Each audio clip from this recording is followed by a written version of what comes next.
dikasih motivasi yang luar biasa dari Kak Okah tadi, gimana? Udah jauh lebih baik lagi mindsetnya ke depan? Sudah. Lebih sayang lagi sama dirinya? Karena kita harus sayang diri kita ya semuanya.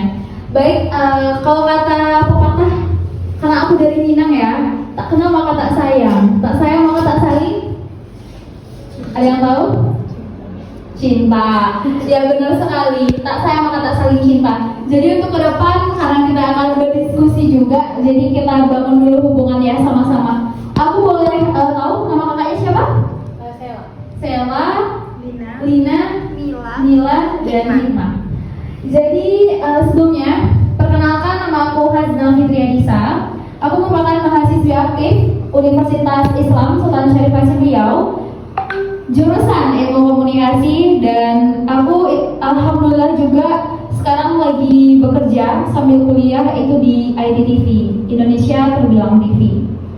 Bisa dilanjutkan kakak untuk slide berikutnya? Oke, teman-teman semua jangan lihat itu dulu, fokus ke aku.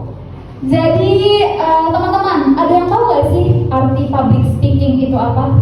Ada yang mau jawab? Ada yang mau jawab? Oke, silakan dari sana aja ya. Public speaking itu merupakan seni berbicara di depan umum. Apa namanya? Seni berbicara di depan umum. Selanjutnya? Itu aja. Itu aja. Yang lain? Mungkin Lina? Public speaking adalah seni berbicara di depan umum agar terlihat lebih percaya diri dan memukau, menarik, ya? bisa jadi. Oke, lanjut. Mungkin Hikmah, tahu gak apa sih public speaking itu? Kok orang banyak sih di luar sana yang ngomong public speaking?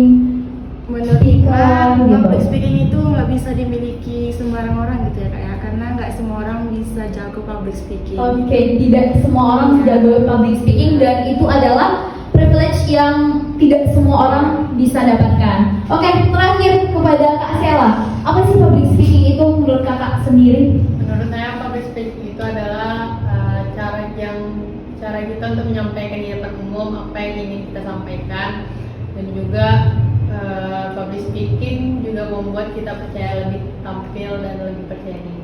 Oke, berarti kesimpulannya bagaimana kita untuk memperlihatkan gimana diri kita untuk tampil percaya diri. Nah di sini teman-teman bisa perhatikan, public speaking merupakan seni berbicara di depan umum yang dapat digunakan mengait minat audiens dan membuat mereka itu terlibat dalam presentasi. Dalam pelaksanaannya terdapat 4 metode khusus yang bisa diikuti oleh para pembicara. Nah kita lihat dulu seni berbicara. Tentu seni berbicara di sini itu bukan hanya sekedar kita colek-colekan aja, kita ngomong ABC dan tanpa ada tujuan. Jadi ketika kita menjadi public speaking, tentunya kita juga harus punya tujuan dan mampu juga untuk memberikan bagaimana manfaat dari apa yang kita ucapkan. Jadi bukan sekedar kita ngomong ABC tapi kita nggak punya makna di balik apa yang kita bicarakan. Selanjutnya, oke, menjadi speaker yang baik dan benar. Orang banyak bilang menjadi speaker yang baik, menjadi speaker yang benar. Apakah itu dengan cara ucapan, atau mungkin dari gaya, atau mungkin dari bagaimana menguasai materi yang disampaikan. Tadi aku di awal udah lampirkan ada 4 metode khusus yang dimana itu harus dimiliki oleh public speaker agar mampu untuk menyampaikan apa yang ingin disampaikan dan mampu untuk memberikan bagaimana audiens bisa menerimanya dengan baik. Yang pertama metodenya, ada yang tahu? Ada yang tahu? Nggak ada? Berarti public speakingnya didapatkan arti seni berbicara itu dari mana? Boleh dari Hikmah? Kan tadi bilang nih kalau misalnya public speaking itu seni berbicara. Terus tahu seni berbicara itu dari mana? Ya karena kalau untuk menjadi seorang public speaking itu kita nggak boleh sembarang ngomong gitu kan kak. Pastinya kita mempunyai kata-kata yang pantas untuk kita keluarkan atau kita sampaikan kepada orang banyak gitu. Jadi dari situ kita bisa menyebut public speaking itu sebagai seni berbicara gitu. Nah dari situ dapat kita simpulkan ya. Salah satu metode yang pertama itu adalah makna. Kenapa aku bilang makna? Karena ketika kita menjadi seorang public speaking, itu kita mampu untuk menguasai seluruh kata-kata demi kata-kata agar makna tersebut disampaikan. Jadi yang pertama, makna. Yang kedua, setelah adanya makna, kita tentu punya teknik. Gimana tekniknya? Itu adalah ciri khas kita sendiri. Aku tidak bisa untuk berusaha menjadi Okah. Aku tidak bisa berusaha untuk menjadi Zikra, dan aku gak bisa berusaha untuk menjadi Nida dalam teknik bagaimana aku menyampaikan materi. Tapi aku punya ciri khas, aku punya potensi yang itu menjadi kelebihanku dibanding kelebihan rekan-rekanku. Dan begitu pun sebaliknya.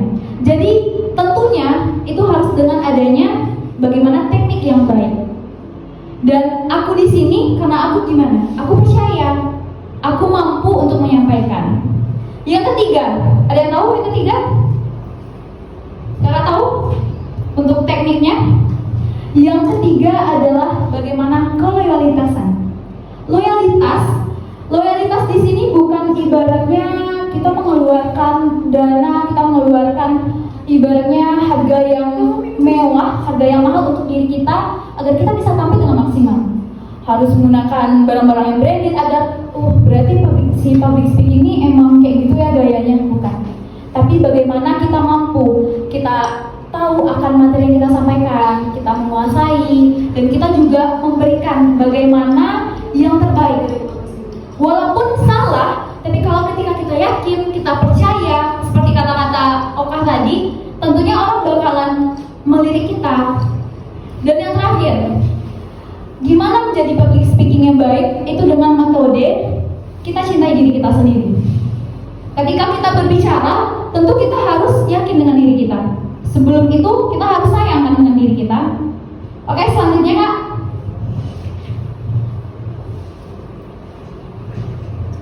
Nah, bentar Kak.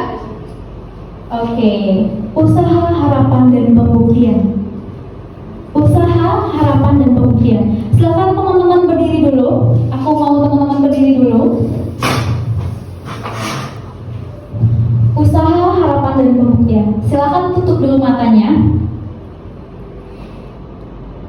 Ketika aku bilang usaha, teman-teman bilang di dalam hatinya, apa usaha yang harus aku lakukan agar aku mampu menjadi orang yang nomor satu. Nanti aku tanya ya satu-satu. Silahkan ucapkan apa usaha yang harus aku lakukan agar aku menjadi orang yang nomor satu. Sudah? Sudah tahu apa usaha yang harus dilakukan? Sudah. Oke, kita lanjut. Harapan. Tutup dulu matanya. Silahkan berikan satu kalimat yang merupakan harapan teman-teman untuk menjadi orang yang nomor satu. Apa harapannya? Ketika teman-teman menjadi orang yang nomor satu, apa sih harapannya? Udah? Sudah bisa kita lanjutkan? Berarti udah dua ya, usaha dan harapan. Oke, yang ketiga, pembuktian. Teman-teman silahkan bacakan dalam hatinya, apa pembuktian yang harus aku lakukan ketika aku nanti ingin menjadi orang yang nomor satu. Sudah? Sudah bisa? Oke, silakan buka dulu matanya. Silakan kepada mungkin Kak Sela. Apa sih usaha yang dilakukan untuk menjadi orang yang nomor satu? Dengan lebih mempelajari apa yang akan kita harapkan, terus juga menambah pengalaman. Udah? Harapannya? Harapannya jadi lebih bermanfaat bagi orang sekitar, terus juga menumbuhkan potensi dalam diri. Oke. Apa pembuktiannya? Dengan melakukan harapan tersebut, dengan mewujudkan harapan. Berarti pembuktiannya dengan mewujudkan harapan yang sudah dijelaskan tadi. Oke, silakan duduk Kak. Terima kasih. Lanjut kepada Lina ya. Lina, sebelum aku tanya tentang usaha dan pembuktiannya, apa harapan dari Lina ketika Lina menjadi orang yang nomor satu? Harapannya menjadi lebih baik lagi dan menjadi orang yang lebih percaya diri. Lebih percaya diri. Harapannya. Oke, silakan duduk. Terima kasih. Kepada Mila. Dari usaha, harapan, dan pembuktian yang udah dibicarakan di dalam hati Mila tadi, apa pembuktian yang akan Mila lakukan? Pembuktiannya akan saya lakukan. Saya tuh kayak kegiatan ini, saya ada di sini buat buktiin kalau belajar. Kalau belajar, berarti pembuktiannya dengan belajar, hadir di sini, dan itu adalah salah satu bukti. Iya. Oke, terima kasih. Silakan duduk. Terakhir, Hikmah. Hikmah punya harapan tadi, punya usaha, punya pembuktian. Nah, ketika harapan dan pembuktiannya Hikmah tidak Hikmah lakukan dengan suatu usaha, menurut Hikmah apa yang akan terjadi? Kalau usahanya nggak ada, ya bagaimana kita untuk mencapai sebuah harapan dan membuktikan ke orang-orang banyak gitu kan? Usahanya aja nggak ada, terus gimana kita membuktiin gitu? Yang pasti kalau kita mau menjadi orang nomor satu, orang yang hebat itu kita harus melakukan usaha dari nol sampai kita bisa menjadi orang yang sukses. Oke, terima kasih. Tepuk tangan dulu untuk jawaban-jawaban luar biasa yang sudah teman-teman berikan. Kita bahas satu-satu. Ada 3, usaha, harapan, dan pembuktian. Dan ketika kita sadari, tanpa dan kita sadari pun juga, usaha, harapan, dan pembuktian itu sudah hadir bersama kita. Usaha, teman-teman duduk di sini, aku berdiri di sini, dan kita berkumpul di sini itu adalah suatu usaha. Usaha apa? Kita menjadi orang yang lebih baik, kita bisa mendapatkan ilmu juga, dan tentu hal usaha tersebut itu kita punya harapan. Harapannya harus kita lakukan dengan pembuktian. Karena tanpa adanya pembuktian, kita nggak tahu kita bakalan sukses ataupun gagal. Silakan kakak, mau dilanjutkan? Dilanjutkan kakak? Nah, sukses dan gagal, seperti yang aku bilang. Ketika kita jadi public speaking, kita nggak akan selalu sukses. Kita nggak akan selalu bisa untuk menyampaikan dan tersampaikannya apa yang kita sampaikan. Kalau kita tidak dengan usaha, harapan dan pembuktian tadi. Dan kita tidak akan selalu gagal, percaya. Kita nggak akan selalu gagal kalau kita juga terus usaha, harapan, dan pembuktian. Dilanjutkan kakak. Oke. Tahu ini siapa? Tahu nggak ini siapa? Kakak. Ada yang tahu nama aku? Siapa tadi? Siapa? Khazna. Nah teman-teman, ini aku, Khazna Fitriadisa. Ini salah satu ya. Ini motivasi juga untuk kita semua agar kita juga bisa menjadi orang yang lebih lagi. Lebihnya ini contoh. Seperti di sini, kenapa aku lampirkan? Aku di sini itu bukan instan. Aku jadi seperti ini itu bukan instan aku dapatkan karena aku punya basic atau potensi aku bisa kayak ini, enggak. Itu aku lakukan dengan proses, aku lakukan dan aku wujudkan dengan tadi usaha, harapan, dan pembuktian. Ketika aku kayak gini, aku nggak akan ya udahlah aku udah sukses, bukan seperti itu. Balik lagi, silakan kak lanjutkan, tolong kak. Sebelumnya, balik lagi dari apa yang aku sampaikan tadi. Jangan jadikan kekuranganmu sebagai hambatan untuk melangkah, tapi percayailah kekuranganmu itu adalah bagian dari proses menuju keberhasilan. Ada yang sepakat dengan yang aku sampaikan? Sepakat nggak? Sepakat. Kenapa sepakat? Ya karena jangan cuma karena satu kekurangan kita menutup keberhasilan kita yang lainnya. Oke. Dengan jawaban dari hikmah tadi, itu dapat kita simpulkan bahwa dengan adanya kekurangan dan kelebihan kita, itu juga salah satu bagaimana teknik kita sebagai public speaking yang baik.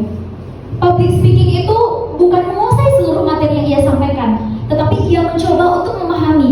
Karena ketika kita paham, kita mampu untuk menyampaikannya dengan baik dan akan diterima oleh audiens.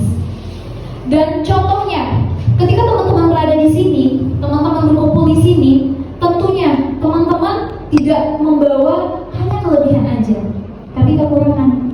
Dan kekurangan itu teman-teman pupuk